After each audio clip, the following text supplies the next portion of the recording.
Hi friends, welcome back to పట్టి kitchen. ఈరోజు మన పట్టి కిచెన్లో మనం రెగ్యులర్గా ఇంట్లో చేస్తూ ఉంటాం కదా ఉప్మాని. ఈ ఉప్మాని అబ్బో ఈ ఉప్మాని తినాలా అని ఇంట్లో అందరూ అంటూ ఉంటారండి. మన పిల్లలైనా సరే, మన ఇంట్లో ఫ్యామిలీ మెంబర్స్ అయినా సరే, అలాంటి వాళ్ళ కోసం ఇలాంటి జారుడు ఉప్మా ఒకసారి ట్రై చేసి పెట్టండి. అందరూ ఇష్టం లేని వాళ్ళు కూడా చాలా ఇష్టంగా తింటారు. సో దీన్ని ఎలా ప్రిపేర్ చేయాలనేది వీడియోలో చూసేద్దాం. దీనికోసం నేనైతే బొంబాయి రవ్వని 1 కప్ తీసుకుంటున్నాను. సో 1 కప్ బొంబాయి రవ్వని స్టవ్ మీద ఒక కడాయి పెట్టుకొని కడాయిలోకి యాడ్ చేసేసుకోవాలి. యాడ్ చేసుకొని మనం ఈ రవ్వని ముందుగా వేయించుకోవడం వలన ఎలాంటి ఆయిల్ నెయ్యి లేకుండా ఇలా వేయించుకోవడం వలన మనకి పొడి పొడిగా చాలా బాగా వస్తుందండి. తర్వాత ఉడకబెట్టేటప్పుడైనా సరే ఈ రవ్వ అనేది టేస్ట్ బాగుంటుంది తినేటప్పుడు. ఎప్పుడైనా సరే ఇలా వేయించుకొని ఒకసారి ట్రై చేయండి. ఇలా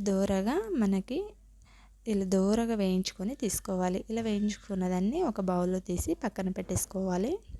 పక్కన పెట్టేసుకొని స్టవ్ మీద అదే కడాయి పెట్టుకొని దీంట్లో 2 టేబుల్ స్పూన్ వరకు ఆయిల్ని యాడ్ చేసుకోవాలి. దీంట్లో 1 టేబుల్ స్పూన్ వరకు పల్లీలని, 1 టేబుల్ స్పూన్ మినపప్పుని యాడ్ చేసుకోండి. 1 టేబుల్ స్పూన్ శనగపప్పు, 1 టేబుల్ స్పూన్ జీలకర్రని కూడా యాడ్ చేసేసుకోవాలి. దీంట్లో కొంచెం కరివేపాకుని కూడా యాడ్ చేసేసి దీంట్లో జీడిపప్పుని యాడ్ చేసుకుంటున్నాను. జీడిపప్పు అంటే ఉప్మాలోకి చాలా బాగుంటుంది. జీడిపప్పు ఉప్మా చాలామంది ఇష్టపడుతూ ఉంటారు కదా. ఎక్కువ ఫ్లేవర్ కావాలంటే జీడిపప్పు క్వాంటిటీ ఎక్కువ తీసుకోండి. సో దీంట్లోకి పచ్చిమిర్చి 3 దాకా ఇలా పొడవుగా కట్ చేసి యాడ్ చేసుకోవాలి. క్యారెట్ సన్నగా కట్ చేసి యాడ్ చేసుకోవాలి. ఉల్లిగడ్డ 1, టమాటో 1 ఇలా కట్ చేసి సన్నగా యాడ్ చేసేసుకోవాలి. యాడ్ చేసేసుకొని ఇదంతా ఒకసారి కలుపుకొని తీసుకోవాలి. ఇదంతా త్వరగా మగ్గడానికి 1 టేబుల్ స్పూన్ సాల్ట్ని కూడా యాడ్ చేసేసుకోవాలి. సాల్ట్ ముందుగా వేయడం వలన మనకి ఎలాంటి వెజిటేబుల్స్ అయినా సరే కొంచెం త్వరగా మగ్గుతుందండి. ఈ టిప్స్ మీకు ఎవరికైనా ఉపయోగపడుతుంది, పాటించి చూడండి ఒకసారి.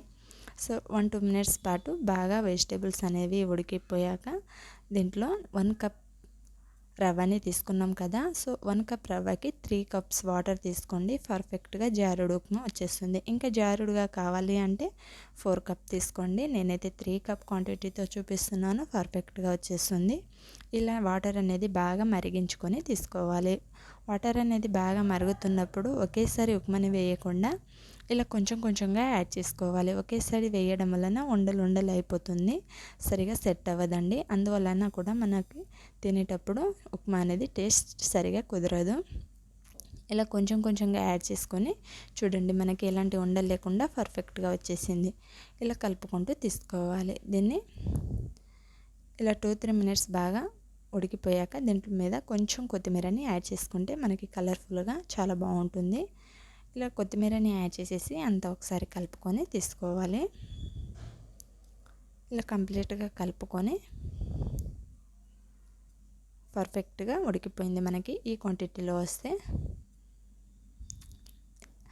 మీకు ఇంకా కొంచెం జారుడుగా కావాలి అంటే కొంచెం వాటర్ ఉన్నప్పుడు స్టవ్ ఆఫ్ చేయొచ్చు. ఇంకా కొంచెం గట్టిగా కావాలంటే ఇంకో 1 మినిట్ పాటు ఎక్కువ కలుపుకొని తీసుకుంటే సరిపోతుందండి.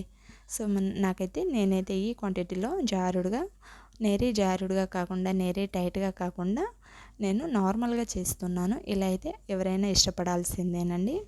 సో ఈ క్వాంటిటీలో వచ్చాక మనం స్టవ్ ఆఫ్ చేసేసి ఒక సర్వింగ్ బౌల్ తీసుకొని సర్వ్ అవుట్ చేసుకుంటే ఎంతో రుచికరమైన జారుడు ఉప్మాని చాలా సింపుల్గా ప్రిపేర్ చేయొచ్చు. ఇలా సింపుల్గా ప్రిపేర్ చేసి మనం ఇష్టం లేకపోయినా మన పిల్లలకి ఇలా చేసి పెట్టండి ఒకసారి. కంపల్సరీ ఎవరైనా సరే ఇష్టపడాల్సిందే, ఇష్టంగా తినాల్సిందే. ఎంత బాగుంటుందండి. సో ఎంతో సింపుల్గా చాలా టేస్టీగా జారుడు ఉప్మాని ప్రిపేర్ చేసాం కదా. సో ఈ రెసిపీని మీరు డెఫినెట్గా ప్రిపేర్ చేసినట్లయితే ఎలా వచ్చిందో కామెంట్ చేసి షేర్ చేయండి. ఇలాంటి మరిన్ని రెసిపీస్ కోసం మన పట్టి కిచెన్ ఛానల్ని సబ్స్క్రైబ్ చేయండి. వీడియో నచ్చితే లైక్ చేయండి. ఫ్రెండ్స్కి, రిలేటివ్స్కి షేర్ చేయండి. Thank you for watching.